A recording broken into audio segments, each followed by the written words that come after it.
Welcome on, a multifamily enthusiast. Welcome to another episode of the Multifamily Real Estate Experiment podcast. This is where we uncover the mindset, the mechanics, and the market behind real estate success. I'm your host, Shelon Hutchinson. If you've been in real estate with me for a little bit, you know me as Hutch, the marine investor. Today's guest has a story that sounds like a movie script and a track record that proves that success leaves clues. See, Brian is the co-owner of SVN Excel Group in Nashville. He has closed over $150 million in transactions and have built one of the Southeast's largest multifamily investor network.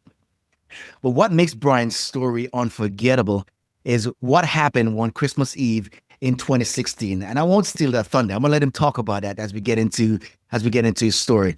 Right. So, Brian, I want to thank you for joining us today, brother.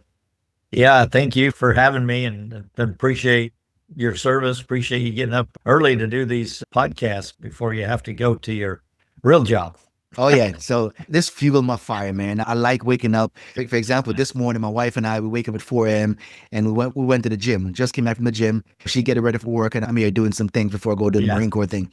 Waking up early and do these things that really drive you close towards the goals that we have established for ourselves is Yep. really exciting. There's way too many people that wake up just enough time to get ready, rush off to work.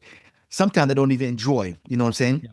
However, I find that whenever you wake up on purpose, for a purpose, because you went to sleep for purpose, on purpose, all that good stuff, right? You wake up with mostly a clear mind towards doing the things that is going to propel you closer towards your goals. It makes life so much more exciting, man. So waking up at 4 is definitely a catalyst for us. Yeah. Yeah. That beats me. I get up at 5 to go run and work out before I go into work, but not quite 4. It's all good, man. It's all good. Maybe later when I retire or transition from the Marine Corps, I'll wake up at Yeah. 5. But for Yeah. now, I need that extra hour. Plus, it's also good quality time with my wife as well, too. You know what I mean? Yeah. Brian, before we get into the meat and potatoes of this podcast, man, do you have a mindset mantra, or maybe a real estate quote that really has inspired you over the years or drive you over the years? So our motto, our company is what really drives me. So whether it's when we do a couple of learning series a month at our office for real estate investors, right? It's free education, all of that. But we have the mindset that our goal is to help you increase your standard of living so you can increase your standard of giving. Right. Okay. So we're all about giving back to the community. We want our investors to be thinking about that. At the start of any of our learning series, we have either nonprofit or charities that come in, give them a few minutes to talk, tell who they are. But our whole mindset is we want to help you increase your standard of living so you can increase your standard of giving, whether it's giving to a charity, whether it's giving to back to your family and creating generational wealth or leaving it for other purposes, right? So that's kind of what drives me every day to do what I do. That is awesome. Busy morning. I had to go talk to my boy about when you set an alarm, you don't snooze, you wake up, because when you snooze, that's the first commitment you break to yourself on a daily basis, you know. So set Yep. the alarm, you wake up. Yeah, I appreciate the patience, Brian. You bet. So let's get back into it, man. So you've gone from real estate student into one of the most connected multifamily broker in the Southeast in less than a decade. Can you walk us through that journey? And what did that Christmas Eve call teach you about preparation, timing, and opportunity in real estate? Yeah, I think the last 2 points you made hit it right on is being prepared. I think my career in government contracting works definitely prepared a mindset to always be prepared and be ready for anything. And then being in the right place, the right time, being willing to answer your phone even when it was a Saturday night at 6:30 and going out to dinner with my wife the Saturday before Christmas, right? Yeah. And the phone rings and it doesn't necessarily say unknown number, but it was not a number I recognized at all. And so I chose to go ahead and answered it. And it changed my whole trajectory of being in commercial real estate and in multifamily to the point where I've never ever had to really try to dig for buyers of properties, but Right. that one experience turned it and set my trajectory in my life in commercial real estate on the fast track. Yeah, So that is like, awesome. Give us a little more detail, man. yeah, it's like getting on a rocket ship and take off. But yeah, we were headed out to dinner and the phone rings. And I knew from my days of traveling all over the country and all 50 states, a lot of that, when I saw the area code 310, I knew that was California, LA Yeah. area. So I went ahead and answered the phone, and the gentleman on the other line was like, "Hey, Brian," told me his name, and he's like, "Hey, I know you don't know me. I got your name from a residential realtor who said you might be able to help me out." And he said, I'm in a real pickle because I've got until midnight tonight to identify properties for my 1031 Wow. exchange. And I sold them properties here in LA, and I want to invest in Tennessee. So can Right. you help me out? I remember this is a Saturday night at 6:30 at night. And I told him, I was like, you know what? Give me like 15 to 30 minutes. Let me see what I can do for you. And I remembered when I went through real estate school, which was just a couple of months prior to this call, Oh, wow. that there was a gentleman in my class, and we were talking, and I told him, yeah, I was going to do commercial and he was going to be doing residential. But in that conversation during that class, he had mentioned that his stepfather had multifamily properties, right? And that's what this gentleman wanted to buy. And so I immediately dialed him and said, "Hey, I know your stepfather has like 5 properties. Would he be interested in selling one, two, three of them, any of what?" And so he said to me, he's like, "Well, hey, give me 15 minutes. Let me call him real quick." So he called him. He calls me back. He said, "Yeah, he's got 3 of them." Right. So he called me back. I said, "Well, can you email me the location, address, all that?" Which he did. I turned around, called this gentleman back and said, "Hey, I've got 3 of them. I'm going to email you or text you the address and the information so you can give them to your 1031 intermediary." And we ended up offering all 3 of those on all 3 of those properties, went under contract.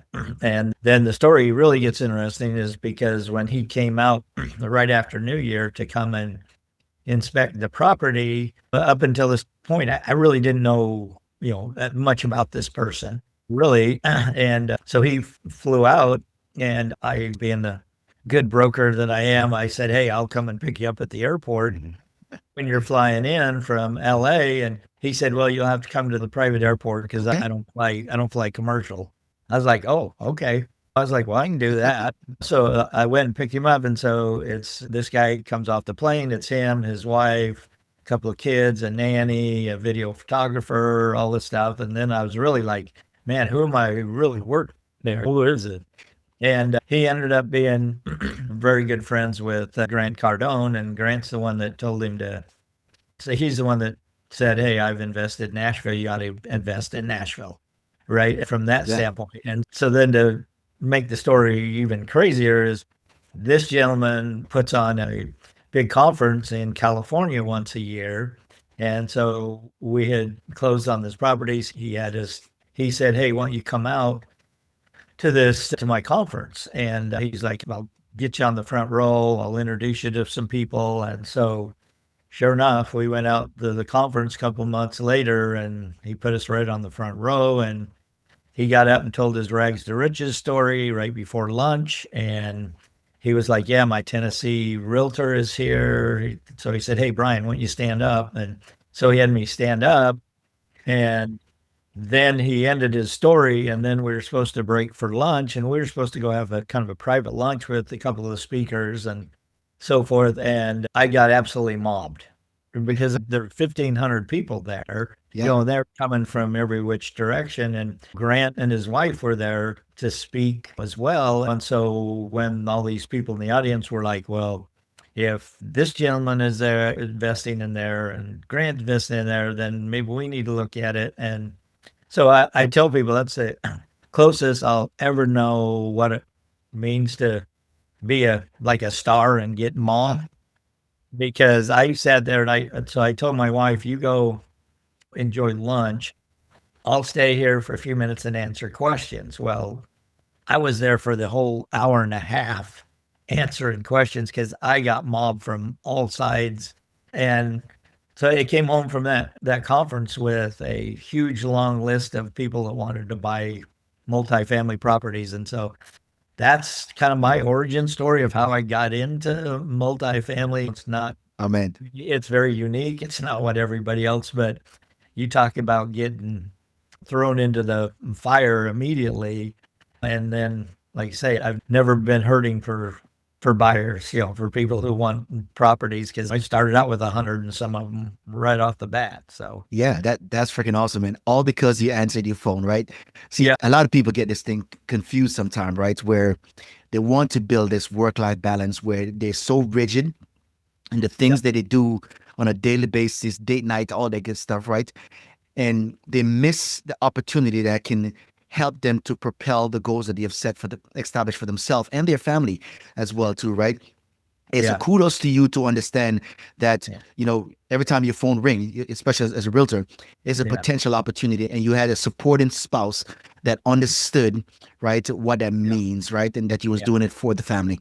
yeah. I think that's pretty cool, man. And even at the conference, staying back from lunch and making those handshakes, those personal connections, right, to be able to build that relationship with those people for future opportunities. Your wife understood that as well, and I think that is pretty cool because I think one of the things that I think a lot of us we miss is the importance of having a solid team at home. And when it works at home, and you have a very supported, solid team at home, I tell you, it opens up so much more door. What do you think about that? I agree 100% with that. And thank goodness my wife had experience in real estate as well, Yeah. right? So to me, answer the phone. And even today, I teach all the brokers on my team, and that is one of the very, very small things, even though it's a very small thing, that differentiates you will be if you answer your phone. Yeah. Because I go through and I'll give them examples. One of the latest examples was a lady from California who owns a 100-unit property with her two brothers. She called me. It was like 6:30, 7 o'clock at night. Right. Right. And I answered the phone and she was shocked. And she was like, you're the fifth broker I've called so far. You're the only one that's answered my phone. And the crazy thing about that is I visited with her 2 or 3 times, several more days. We ended up finally signing a listing agreement. It was like 5 days later. That day we signed the listing agreement. She told me that finally one of those other brokers finally called her back. Oh, wow. It took them 5 days to call her back It's all compared to good. They lost. somebody answers their phone immediately. And I'll go to events back here in Nashville, and there will be people that put on these events or meetups and different things, and they'll introduce me as this is the broker that'll answer his phone. That's awesome. Right. And, and Yeah. I went to one of them the other day, and it was the next morning on my drive to work. I had two of those people from that event call me and say, hey, we're only calling you because we wanted to see whether you actually answered your phone or not.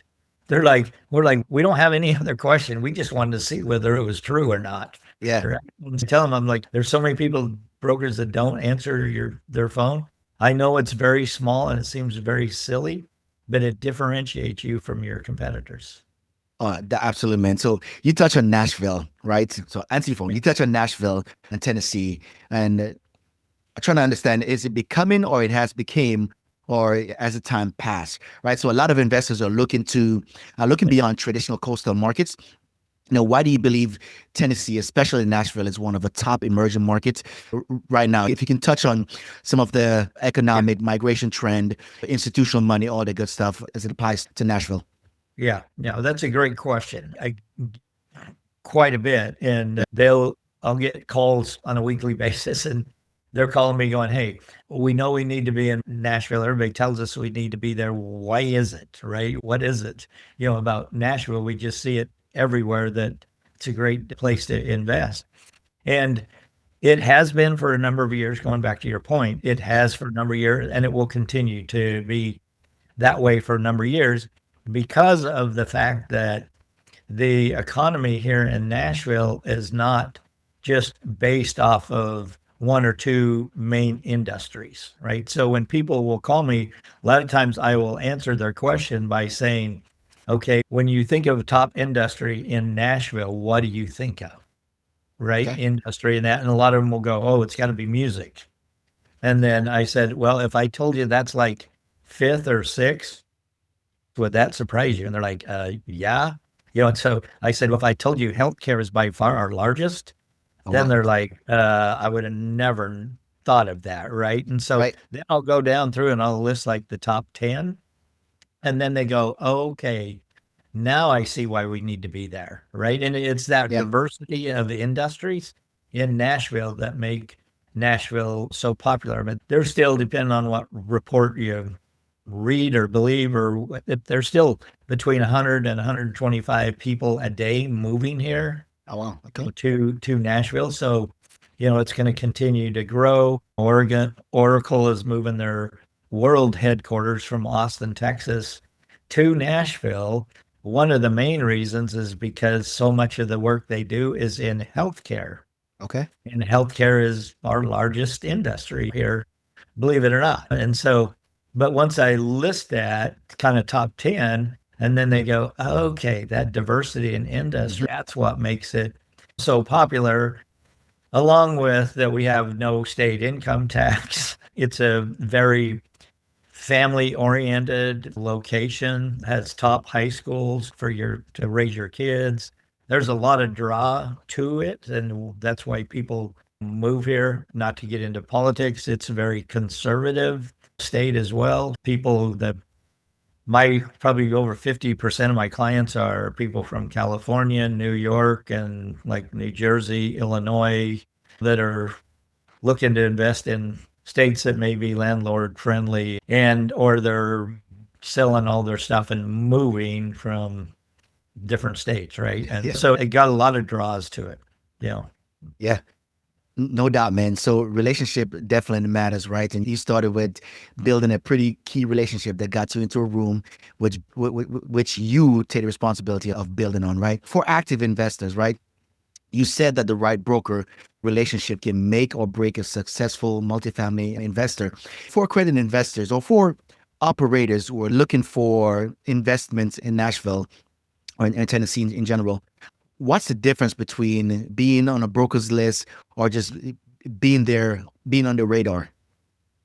I love that question. Thanks for asking that Yeah. question. That is so key because of the fact that, I do get several calls, a number of calls a week type Right. thing. And a lot of it will be somebody that says, hey, Brian, my name's Joe. I've got a group of guys. We're investing. We like Class C. We want value add. We want 50 to 150 units. Can you put us on your list? Right. And that's what that's all they give me, the Okay. information. So I will just say, you know what? I appreciate that, but can we go into a little bit deeper dive here Mhm. with this? And they're like, sure. And I will say, do you have like a real estate resume that not only has the criteria, but the resume about who you guys are, what you own, where you own, just more information? I said, because I get a number of calls a week and I really need to try to differentiate you from everybody else, because Right. I'm like, if I get 5 a week and the end of the month, there's 20 people call me, how am I going to remember you from the other 19, right? And so I ask him to do that. And then I create a folder for all of them. And I kind of remember criteria, have a big whiteboard too. I put everybody's names on. Oh, So I know all of that, but it's so key. And I was on a different podcast too, and some folks investors in New York heard me talk about this. And so they called me right after hearing the podcast and was like, hey, man, that was great. You've kind of lit a fire under us to prepare this real estate resume and all of this. And So they went beyond, you talk about really being top of mind for somebody. They went beyond even the real estate resume. They actually did a video of the two of them. They're Wow. the two kind of partners of them talking. They were kind of like, this is a silly video, but we wanted to make sure you'd remember who we were. And they did some just being funny, right? It was truly entertaining, what they did. And they sent it along with this real estate resume, their That's dope. criteria. And believe me, I remembered them. I mean, I did 2 deals with those guys. We're working on deal number 3. So you talk about setting yourself apart. Somebody doesn't have to go to that extent, but it helps separate. So that's why I always say to people that call me, I'm like, hey, if you don't have one, if you want to see examples of ones or something, I've got some that I can send you. You can see what some of these look like. I obviously take out name, all kinds of things, but just helping them, understand. So, whether it's me or whether it's a broker from one of my competitors, right? To Yeah. be able to set yourself apart and have that broker. And a lot of them will say, okay, so how often can I call you, to not be annoying? Yeah. And I tell them, I was like, I expect you to call me once a month, right? I want you to call me every month. And I can list people. I don't know exactly who's going to call me on the first, second, third, because they call every month. They've just Right. taken my word to call me. And I've told some of them, I was like, yeah, you may be surprised because if you don't call me by the third, I'll probably call you. Oh yeah. Right. Because I Yeah. like to check in on them and see if That's their good. criteria has changed. Maybe they have brought on some more partners, so maybe they can go from buying 50, maybe they want 150 Yeah, that makes sense. now, right? So theirs might change as well with them checking in with me to see what we have because we don't list everything out on like LoopNet or CoStar or Crexy and all that. We are kind of known as the team that has a lot of off-market type properties. Okay. So that's why I tell people you need to please keep in touch with us from that standpoint. But yeah, and I'm like, it's fine to call me once a month because us brokers, we're not really scary people, And if you are in areas where you want to invest, I'm happy to go have coffee with you so you can get to know me and feel like you can trust me and all that. I'm happy to spend time getting to know you, who you are, and all that good stuff. So I'm very accessible. I'm not scary. That's good, man. Yeah, I appreciate that, man. So, yeah, for folks who are just starting out, as far as active investors go, folks who are just starting out, it can be a little bit intimidating, right? Because you feel Mm. as if you are asking for a favor or you're asking to be favored. However, if you are very clear about what your buy box are or is, then you're able to effectively communicate that to a broker, whether you're brand new or you're seasoned. And if you're brand new to the game, you don't always have to go on your track records, right? Because a lot of you who are starting off in the game, in the real estate game, chances are you're part of a mentorship group. And chances are you're going to have advisors, whether it be your mentor or other people's in your group, that you can leverage their track record because they will help you through the process, whether they are helping you with underwriting, setting up property management, raising capital, all these good stuff that helps the wheel to turn as you get started. So don't be scared. Take some time to get the mentoring that you need, create your buy box, and then reach out to the brokers and then build those relationships. Buy them coffee.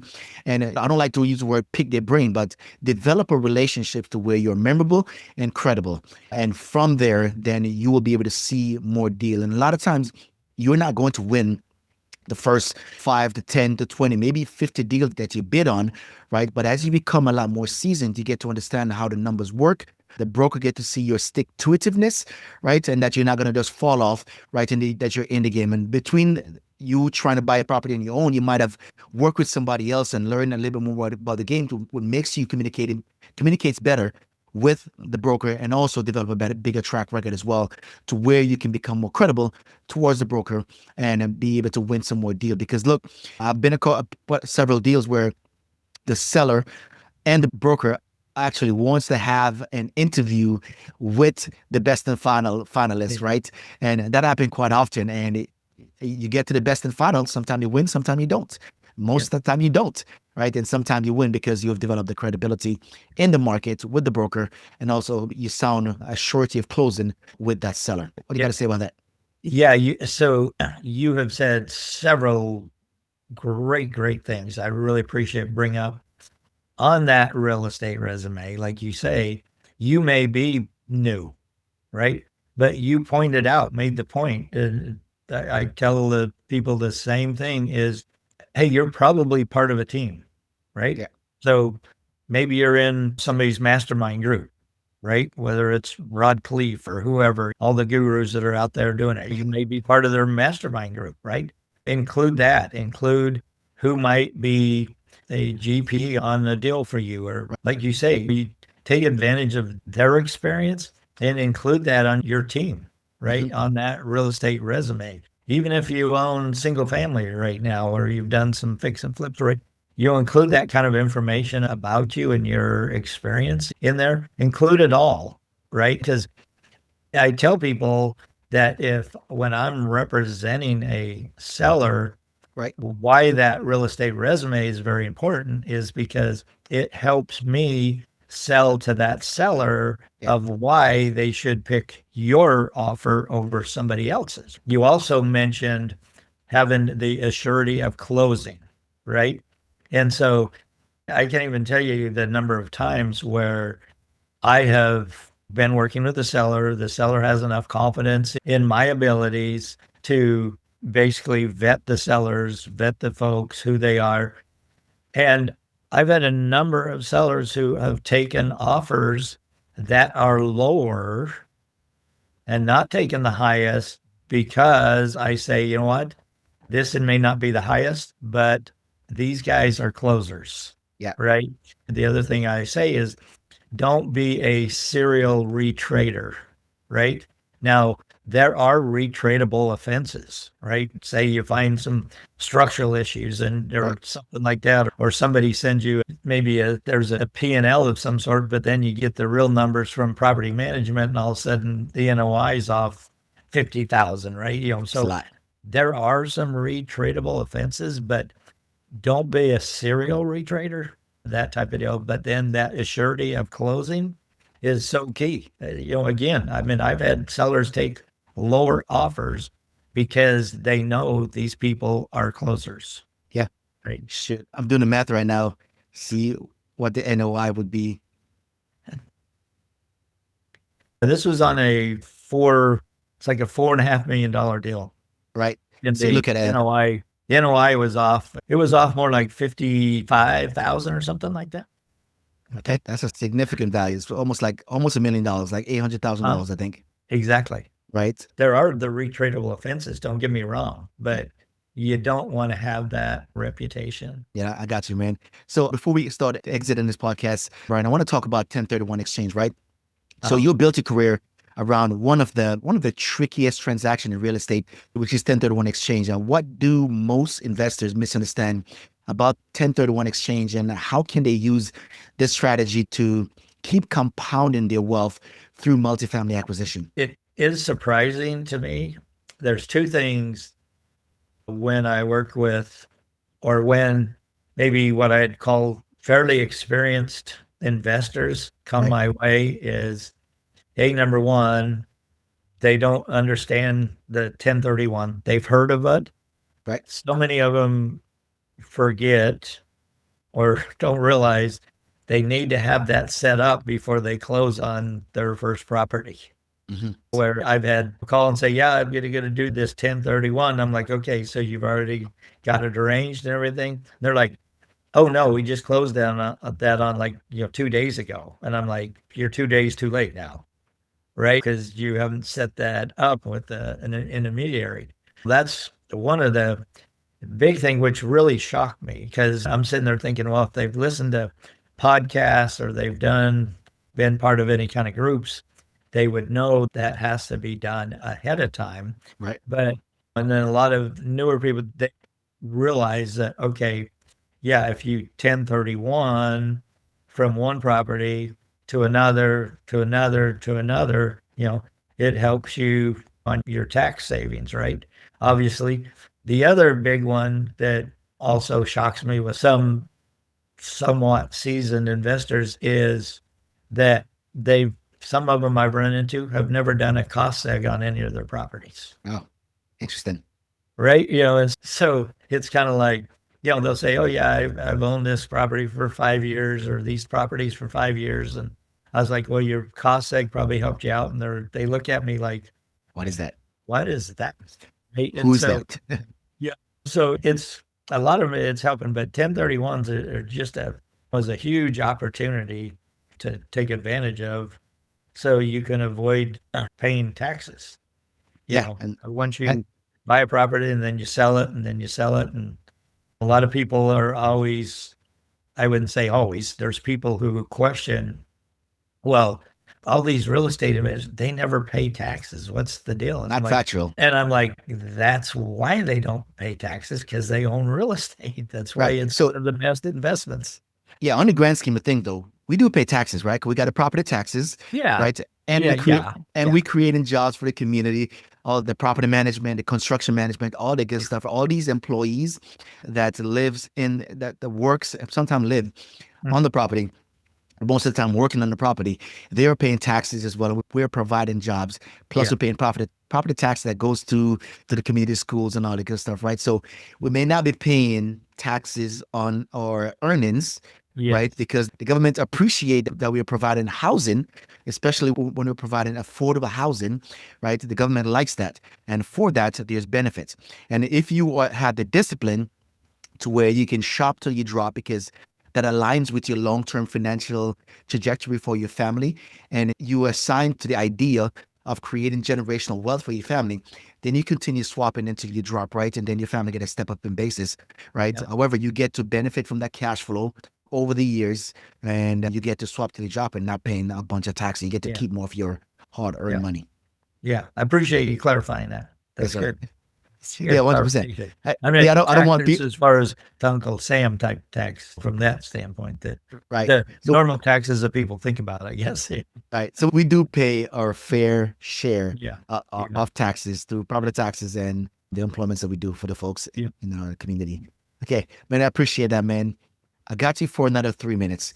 Can All you right. tell me a little bit about this investor network that you've created? You've led the Southeast's largest multifamily investor group.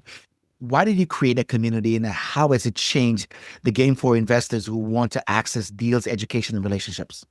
Yeah, it's called Real Estate Investors of Nashville, REIN is what it's called, but it does have close to a couple of thousand members in it. And it's people who are investing, and it has new investors to those who've been at it for a few years, those who are very seasoned. And so it just helps the new folks come and get mentored, or maybe they meet people at this event that they end up doing a joint venture with, or partnering with, or forming syndications with, whatever. But it helps educate it.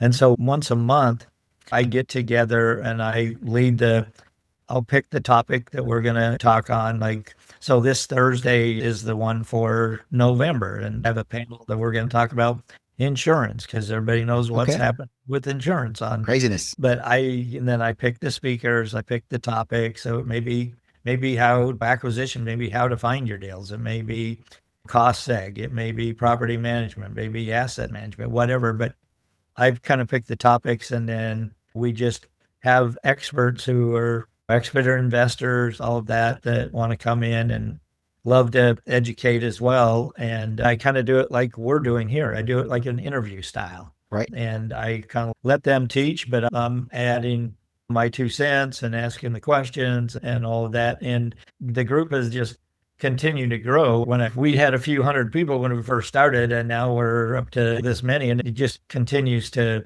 grow. But it's all about education.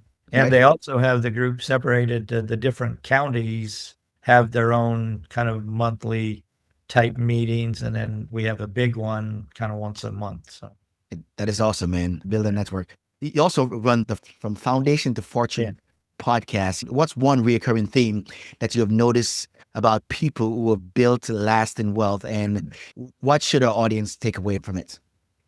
probably the biggest thing, it's basically kind of like I shared my origin story.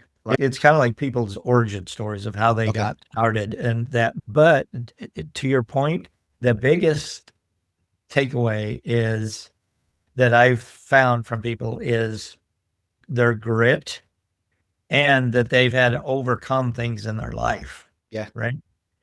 Many of them were homeless at 15 years old. They got kicked out of their house. Go on. They could have went different directions, but Yeah. ended up going this direction. But it might have been they found one of the guys calls it, these different sprinkles in my life. It was really like mentors that kind of guided them which way. But almost everybody you look at has come from circumstances that were not ideal.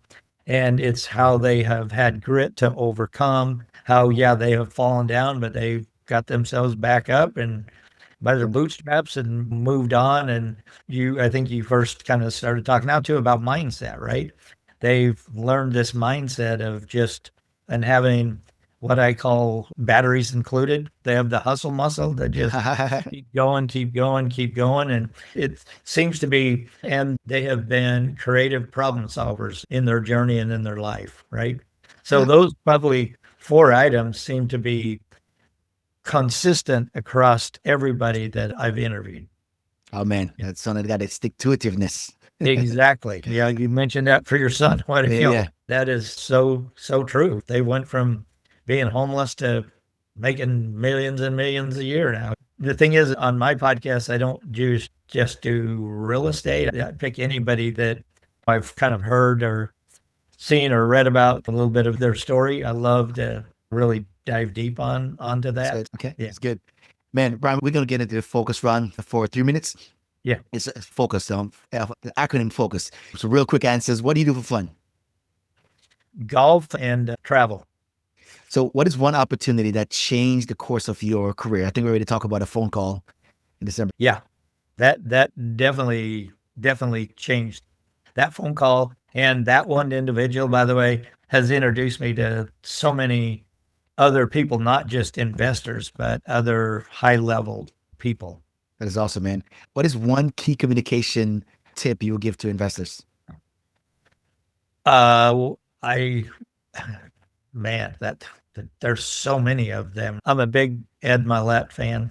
Okay. I love his book, The Power of One More. Whether it's real estate, whether it's whatever, but it's we were talking about. It's the power of one more, right? Where most people are quit. Maybe it's one more call with a broker, one more property that you need to underwrite, one more. So your first deal is right around the corner, right? So many people underestimate where that is, but a lot of times it's just doing that one more thing that other investors won't do. Yeah, I just read the book, Fanatical Prospecting, and that's one of the takeaway is to, when it's time to go home, make one more call. Yep. So one more. Yeah, awesome, man. What is something you wish you understood earlier about real estate or people? One thing I wish I knew about real estate was the advice I give is invest early and invest often. Yeah, there you go. I wish I would have started a long time ago. Got you, man. At Same a here. much earlier age. So Same here. What does success mean to you today, Brian? success for me means creating that generational wealth for people, That's good. right? And you're talking about, make this real quick. What gets me up every day is to help those new investors and put them on a path that in 6 to 8 years, they have enough passive income. They can live what I call a life by design. I love that. They'll have enough passive income, enough income. It's not always passive with multifamily, but enough income coming in. They can choose to live whatever life. I have a client that is renting out his home. He spent the last 2 years traveling the country with his wife and 2 kids, 2 younger kids and a couple of dogs, and they've been to every national park. And that wasn't what I would do, but that's what they come to do. But the point is they had enough cash flow that they could go and do that, right? And we started out by helping them with their first duplex. And that's freaking awesome. Talk about the 5 freedoms: financial freedom, location freedom, time freedom, freedom of purpose, and freedom of relationship. And so, Brian, that has been phenomenal. And for our listeners who want to invest in Tennessee or learn from your investor group, what's the best way for them to connect with you? They can find me on LinkedIn. I'm very active on LinkedIn right now. Okay. You can find me on LinkedIn. I'm Okay. on all the different socials. You can go to Excel, ACCELCRE.com is our website. So Mhm. you can find me on there. All my contact information is there as well. So yeah, anything. My phone number is 615-260-2121. I do Okay. answer my Well, as calls. you, So if somebody wants to call me, you can test me and see. thank you so much, man. And people, thank you so much again for listening to another episode of the Multifamily Real Estate Experiment podcast. I'm Hutch, Marine Investor, out.